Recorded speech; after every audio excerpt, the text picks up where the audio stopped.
Hey guys, today we're diving into another truly horrifying case. If you want to support my channel, make sure to subscribe and stay active. It really helps me out. I'd be super grateful for that. Let's get started. Ashley Bocanegra was born on November 18, 1991, in the Bronx, one of New York City's 5 boroughs.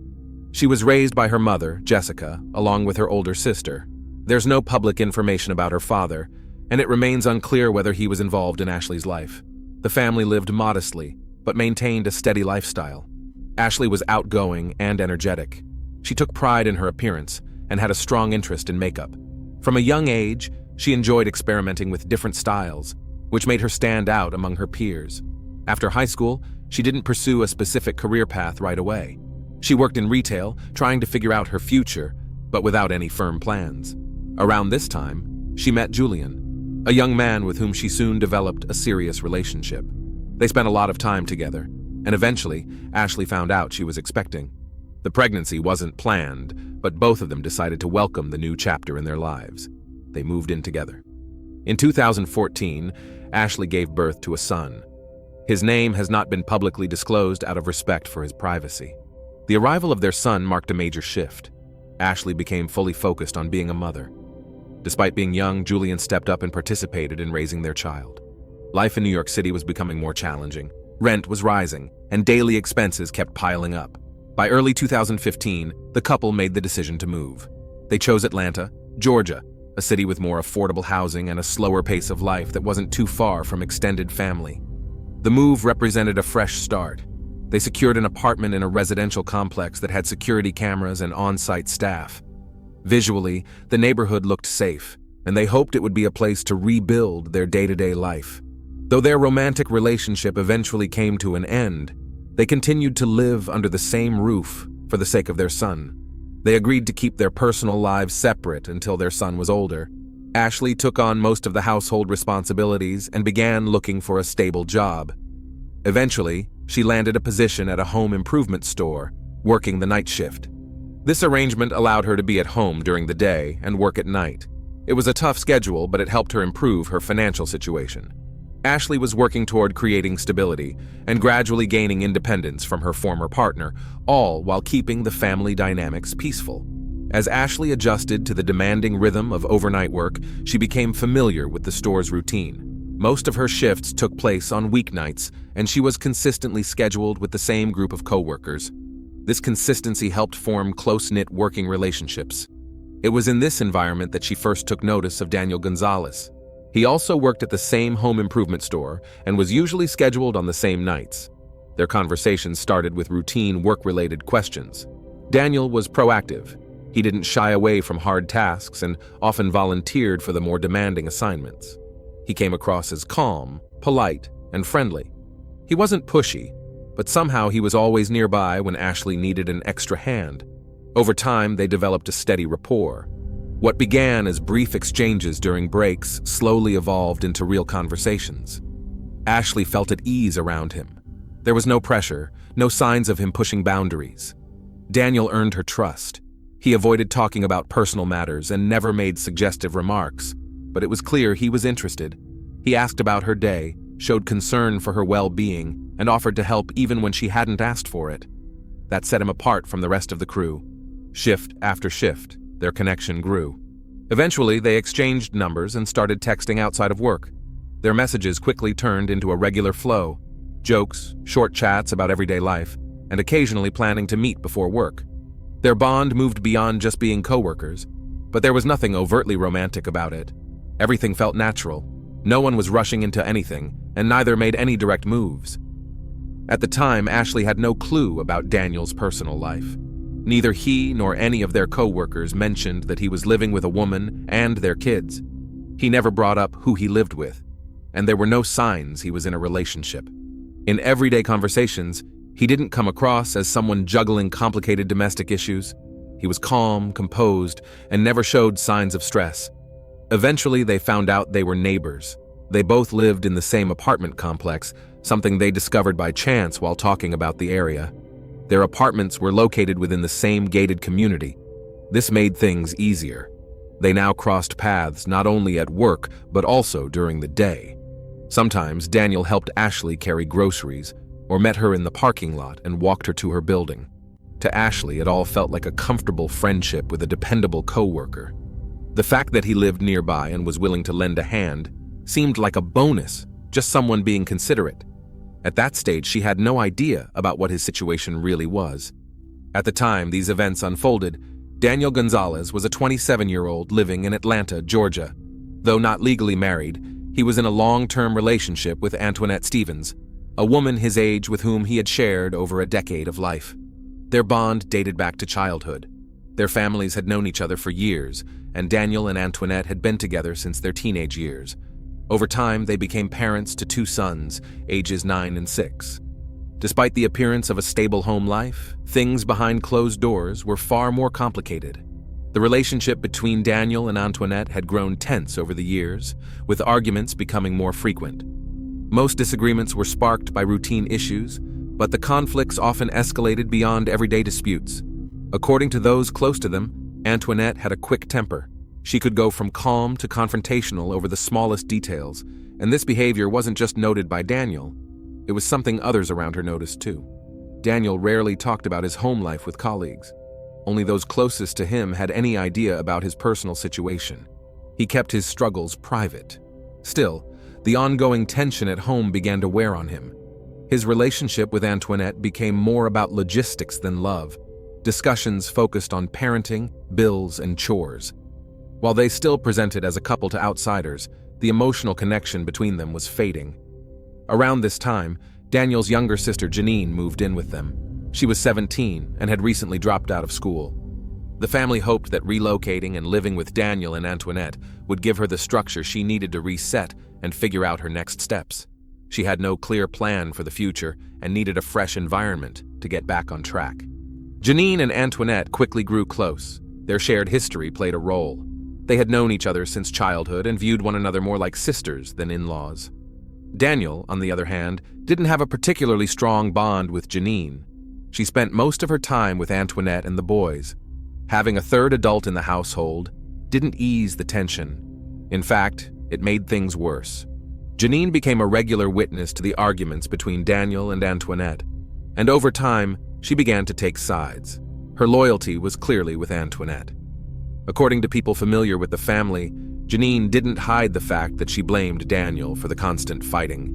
The alliance between the 2 women only deepened the emotional divide at home and created a sense of isolation for Daniel. By the time he began spending more time around Ashley, Daniel was already feeling alienated. His partner was irritable, the sons needed constant attention, and his sister had become emotionally aligned with Antoinette. The home environment felt tense and unwelcoming. Daniel started spending more time outside, taking on extra shifts, lingering longer at work, and using his job as an escape from the conflicts. These dynamics would later influence his actions, though at that stage, he didn't show any open intent to drastically change his life. After a few weeks of regular conversations at work and texting outside their shifts, Ashley and Daniel started meeting up more frequently beyond their jobs. Their connection gradually moved beyond workplace chatter. They talked about exhaustion, daily routines, and parenting challenges. Ashley opened up about raising her son, her complicated relationship with Julian, and her plans to eventually move out and live independently. Daniel was always attentive. He never interrupted, always kept the conversation going, and focused on their shared struggles. He never mentioned that he was living with a partner and 2 sons. He didn't bring up his sister either. As their connection deepened, Ashley and Daniel started spending more time together. Sometimes they'd meet briefly before a shift. Other times they'd talk outside her building. Gradually, Daniel began staying a little longer. He'd come by in the evening, help out with dinner, and hang around while her son watched TV. Nothing about it felt abrupt. It was a slow, natural progression toward closeness. Ashley didn't ask too many questions, and Daniel gave her no reason to doubt his intentions. At that point, neither Julian nor any of their coworkers intervened. Ashley had full independence, and from the outside, everything seemed harmless. But back at Daniel's apartment, things were beginning to shift. Antoinette and Janine were paying closer attention to his schedule. He was spending more time away from home, and that didn't go unnoticed. Janine, who was usually home, began to pick up on the pattern. Daniel would leave without explaining where he was going and come back later than usual. She didn't know exactly where he was headed, but she started taking mental notes. She eventually shared her observations with Antoinette. The suspicions started building. Antoinette didn't confront Daniel right away, but his behavior made her uneasy. One day, Janine noticed something that confirmed her doubts. Daniel was regularly seen with the same woman in the apartment complex parking lot. She didn't yet know Ashley's name, but her appearance stuck. Janine watched them talk. There were no inappropriate gestures, no touching, no flirting, nothing that crossed a clear line. But still, it raised red flags. She didn't jump to conclusions, but from then on, she paid closer attention. While Ashley saw these encounters as casual and innocent, the tension in Daniel's apartment kept growing. Antoinette moved past simply asking questions. She began checking his phone and monitoring his behavior more closely. Though she had no concrete proof, the clues were stacking up. From that point on, the trust between them started to crumble. Ashley, meanwhile, remained unaware that anything was amiss. Daniel kept showing up, offering help, and chatting about daily life. Their bond was only getting stronger. But beyond those calm, everyday conversations, a series of quiet shifts had begun, ones that would soon lead to serious consequences. In the summer of 2022, Daniel, Antoinette, their sons, and Janine took a trip to Florida. They were headed there for Antoinette's mother's wedding. The plan was to spend a week with extended family, combining celebration with a bit of a getaway. The road trip was long, and they were staying at a relative's house. Despite the joyful occasion, things between Daniel and Antoinette were tense from the very start. Arguments broke out during the drive. Small issues over planning, coordination, and general fatigue. Once they arrived, the atmosphere didn't improve. Nearly every day was marked by conflict. Antoinette's relatives, who were hosting them, noticed the strained dynamic. By midweek, the tension had reached a boiling point. Disagreements happened over trivial things, but the tone became sharper and more irritable. Daniel often cut conversations short, shut down emotionally, and spent more time glued to his phone or stepping outside to be alone. Antoinette noticed. She tried to stay composed, but her patience was wearing thin. After the wedding ceremony, while most guests were relaxing, a moment occurred that would later shape the course of events. Daniel, tired and having had a few drinks, was outside in the yard talking with Janine. During the conversation, he opened up.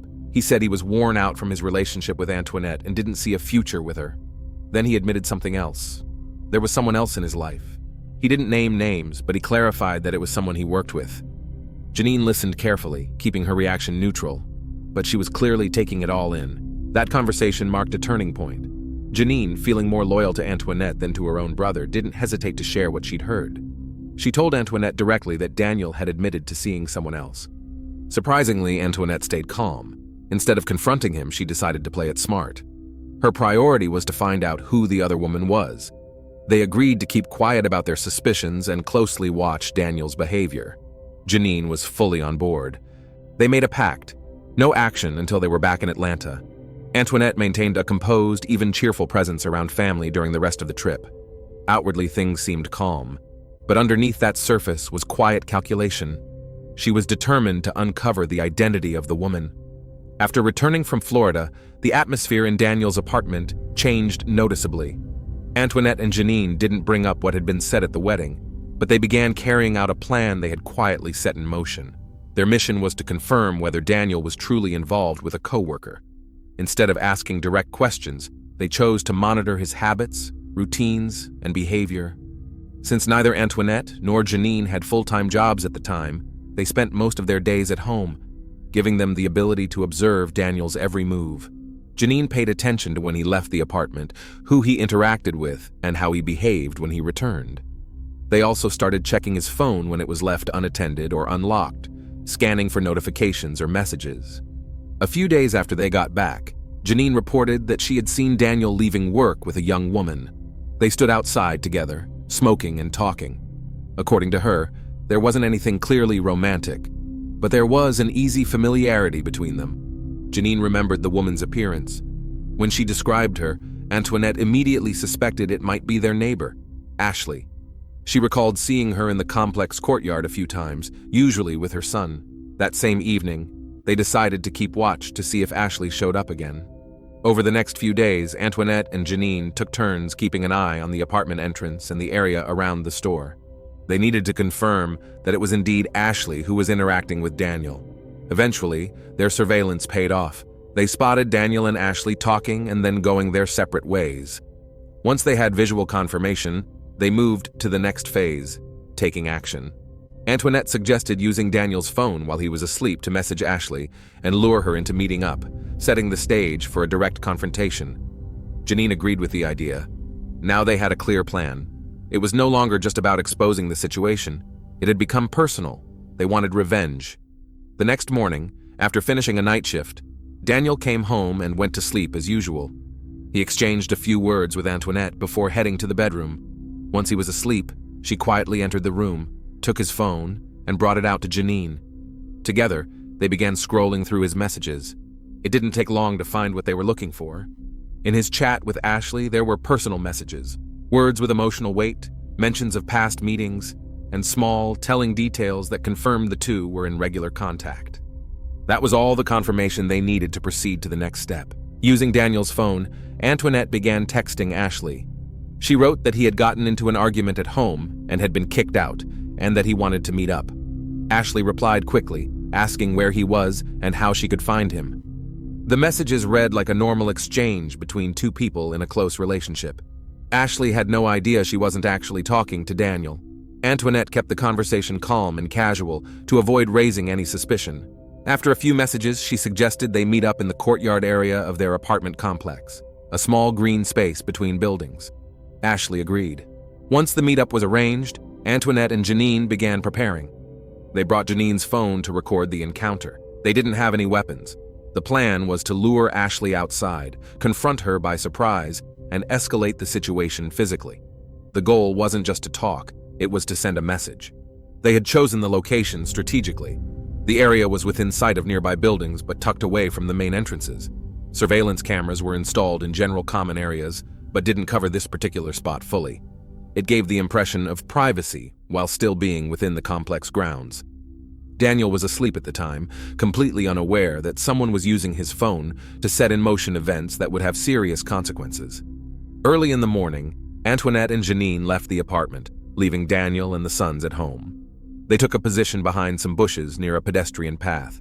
The spot was shaded, a bit removed from the building entrances, but still technically on public grounds. The visibility was limited, though a passerby could potentially notice something. They waited.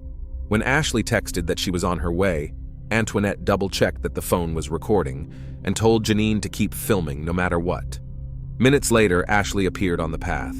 She walked calmly, unaware of what was coming. As she got closer, she looked around, expecting to see Daniel.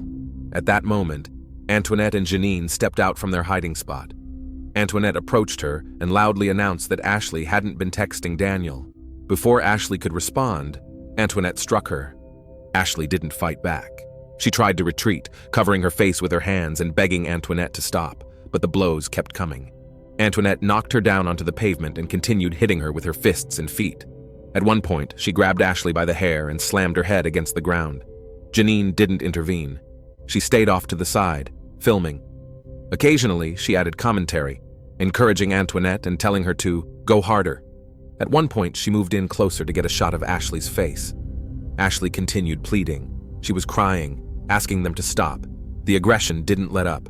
Antoinette yelled accusations, made threats, and claimed she was doing this on Daniel's behalf. At one moment, she looked directly into the camera and told Janine to keep recording. Some cars passed by, but no one stepped in.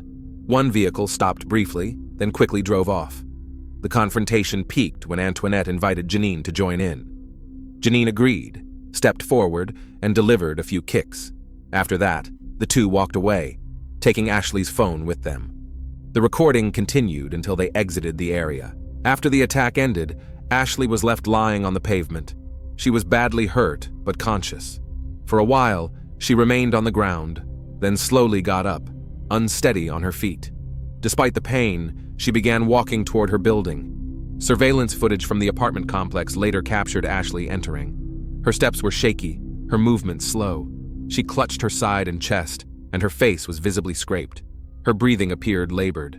Once she reached her floor, she stepped out onto the balcony, leaning against the railing to catch her breath. Around the same time, Julian was returning home from his morning run. When he entered the apartment, he immediately saw Ashley's condition. She was pale, with swollen lips and visible abrasions on her face. Her breathing was heavy, and she moved sluggishly. Her clothes were stained with dirt and traces of blood. Alarmed, Julian began asking what had happened. Ashley gave vague answers. She said she had been attacked by two women she didn't recognize. She didn't mention any names or explain why it happened. It's possible she was too scared to speak up or still in shock from the ordeal. Julian realized the situation was serious. He helped her sit down, brought her some water, but her condition quickly worsened. She was struggling to breathe and complained of sharp pain in her side and head. Any movement triggered intense discomfort. A few minutes later, he drove her to the nearest hospital. In the emergency room, doctors evaluated Ashley and made the immediate decision to transfer her to intensive care. Her condition was critical. Medical staff documented numerous bruises, broken ribs, and suspected internal injuries. She was also diagnosed with trauma to the head. Ashley was quickly moved to a better-equipped facility. Doctors began emergency procedures. Julian remained at the hospital, waiting anxiously for updates. Ashley was placed on life support and sedated. Her condition deteriorated and remained extremely serious. Several hours after the assault, local law enforcement arrived at the apartment complex. They were responding to a call about a possible altercation on the property, a report made by passers-by who had witnessed the aggressive encounter. When officers arrived at the apartment shared by Antoinette, Daniel, their sons, and Janine, Daniel wasn't home. Antoinette answered the door. She spoke with the officers calmly and appeared composed. According to her, a woman had shown up at their door uninvited, started an argument, and became physically aggressive. Antoinette claimed not to know her and said the woman initiated the confrontation. Antoinette framed the situation as a mutual altercation, stating that both parties had exchanged blows. She added that the woman had previously been harassing her partner at work and had now come to their residence to continue the harassment.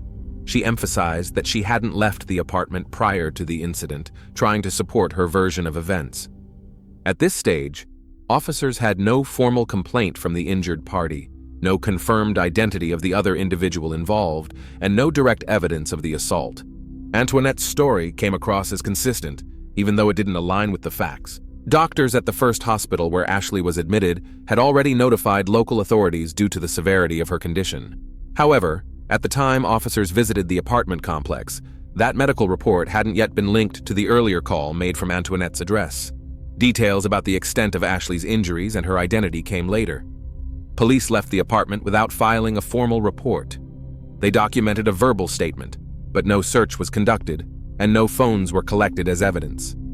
This misjudgment allowed crucial materials to remain untouched. At this point, neither Antoinette nor Janine realized they would soon be named as official suspects. Following the initial examination at the emergency room, doctors quickly suspected serious internal trauma.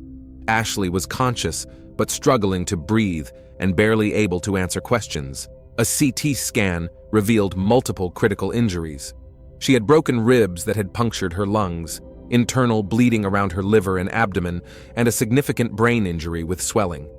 Because the facility lacked the resources for urgent neurosurgery and abdominal procedures, doctors decided on an immediate transfer to a specialized trauma center. Ashley was placed on a ventilator and sedated into a medically induced coma. She was airlifted to a hospital located in another part of the state. A team of trauma surgeons and critical care doctors was already waiting.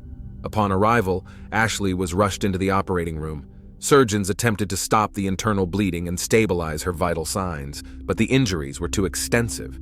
Her liver was partially ruptured, and there was massive hemorrhaging in her abdominal cavity. During the operation, it became clear that her injuries were not survivable. Approximately 1 hour after being transferred, Ashley went into cardiac arrest. Medical teams performed CPR for 30 minutes, but were unable to restore a heartbeat. She was pronounced dead early that morning, just a few hours after the attack. Meanwhile, hospital staff had sent a required report to the local police department indicating that a patient had arrived showing signs of being attacked. Even as Ashley was being transferred, that information had been passed to the on-call officer. However, it hadn't yet been connected to the earlier visit officers made to the complex. Ashley's death shifted the legal scope of the case. The hospital's report reached the police department, now indicating a fatal outcome. Officers quickly matched that update to the earlier complaint about a physical altercation and discovered that the address matched. The last name of the deceased was confirmed through medical records and matched entries associated with the apartment complex. The police department leadership decided to dispatch officers back to Antoinette's apartment. By that point, the situation was no longer viewed as a simple domestic dispute. It was now being treated as a potential felony resulting in death. This marked the beginning of a formal criminal investigation. Authorities also requested Ashley's full medical documentation to confirm the extent and nature of her injuries. The initial medical report indicated that her wounds couldn't have resulted from a minor altercation or mutual confrontation. The trauma to her head, chest, and internal organs reflected a sustained, forceful beating. There were multiple strikes, and they targeted critical areas. No defensive wounds or signs of resistance were found, suggesting the victim likely did not strike back or physically defend herself. Based on these medical findings, the forensic report, and surveillance footage from the apartment complex, a criminal case was officially opened. After receiving confirmation of Ashley's passing, investigators returned to the complex and arrested both Antoinette and Janine. They were taken to the precinct and placed in separate interview rooms. Questioning began immediately. Antoinette appeared composed but withdrawn. She avoided eye contact, spoke softly, and gave vague responses. Her answers were brief, and she stuck to the same story she had shared earlier. She claimed Ashley showed up at their home uninvited, instigated an argument, and threw the first punch. Her version of events made no mention of the text messages, the prearranged meeting, or the use of Daniel's phone. Antoinette insisted the incident was spontaneous and that she acted only in self-defense. When detectives pointed out inconsistencies between her story and medical findings, she didn't react. After a few more follow-up questions, she requested a lawyer and ended the interview. Janine's interrogation took a very different turn. She entered the room confidently and began talking without pressure. She didn't appear nervous. At times, she even laughed and made sarcastic comments. Her demeanor was more casual, like she was chatting with friends, not speaking with law enforcement. Detectives adopted a reflective approach. They mirrored her tone and avoided confrontation. This strategy worked. Janine began openly recounting the events, including details that had not yet come to light. Without hesitation, she described how Daniel had confessed to seeing someone else, how she had relayed that information to Antoinette, and how the two of them had come up with the plan to message Ashley from Daniel's phone. She even explained who first suggested recording the encounter and how they hid until Ashley arrived. Her description of the confrontation was especially notable.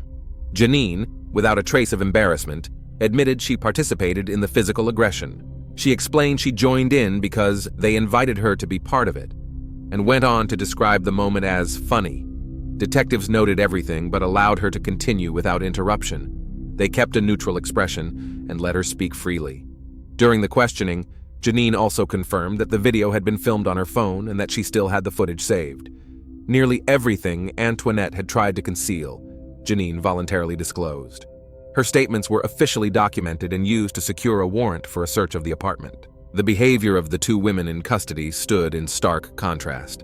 Antoinette tried to remain composed, denying the facts, while Janine openly laid out the entire sequence of events, showing little regard for the gravity of what had happened. At this point, investigators had direct testimony confirming that Ashley was deliberately lured into a trap. Janine's emotional detachment and complete lack of remorse strengthened the case that the attack had not only been deliberate, but premeditated. Following the interviews, investigators obtained search warrants.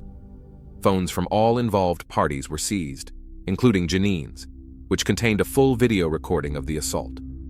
The footage confirmed that Ashley did not fight back and that the blows were delivered methodically and with clear intent. The audio also captured mocking comments, threats, and statements that left no doubt the attack was planned. Daniel's phone revealed the message thread where Antoinette had posed as him to arrange the meeting. This served as direct evidence of deception used to lure Ashley into harm's way. Based on this, both Antoinette and Janine were formally charged with criminal offenses, including felony assault and robbery. Their arrests were processed as part of a broader criminal investigation. The charges were explained, and both suspects were informed of the serious legal implications. Their behavior again diverged. Antoinette remained silent, while Janine continued to act defiant. Both arrests were carried out without resistance, but under close supervision by officers. Daniel learned of what happened later. At the time of the arrests, he was at work. Officers arrived at his job to inform him of Ashley's death and the charges brought against Antoinette and Janine. Daniel was devastated. He had no idea about the revenge plan, the impersonation using his phone, or the attack itself. According to his statement, he could never have imagined the situation would spiral into such a tragedy. Daniel was brought in to give a formal statement. He confirmed that Ashley had never posed a threat to anyone, and their relationship had not been a secret. He also stated he had never given his phone to anyone and was unaware of any messages sent from it. His account matched the evidence collected, and investigators found no reason to consider him complicit in the crime. He expressed full cooperation and may be called as a witness in court, as the fatal setup was orchestrated using his digital identity, albeit without his knowledge. Eventually, both suspects were found guilty and sentenced to 20 years in prison. Although Janine was only 17 at the time, the court decided to try her as an adult due to the nature of the crime. If her sentence isn't extended for disciplinary issues while incarcerated, she will be released around age 37. The consequences were devastating. Ashley's son was left without his mother. Custody was granted to Julian, who continued raising him. Although Julian and Ashley had ended their relationship long ago, he had always been active in his son's life. Now he assumed full responsibility, working to provide stability and safety despite the overwhelming loss. Daniel and Antoinette's two sons also lost their mother. Since Daniel was not found to be involved in the crime, he retained custody and continued parenting alone. Despite the trauma of losing Ashley and the emotional weight of knowing the mother of his sons was imprisoned for decades, Daniel remained committed to his role as a father. Both families were shattered. One child lost his mother, and two others were left without hers as well. What started as a situation rooted in jealousy and betrayal ended in tragedy, incarceration, and long-term pain for those who had no part in what happened. The young lives affected will always carry the impact of a crime they had no role in, but from which they will never be fully free. Thanks for watching, everyone. Your support means a lot to me, and you can help my channel grow by hitting that like button, dropping a comment, and sharing this video. Your engagement really makes a difference. See you soon.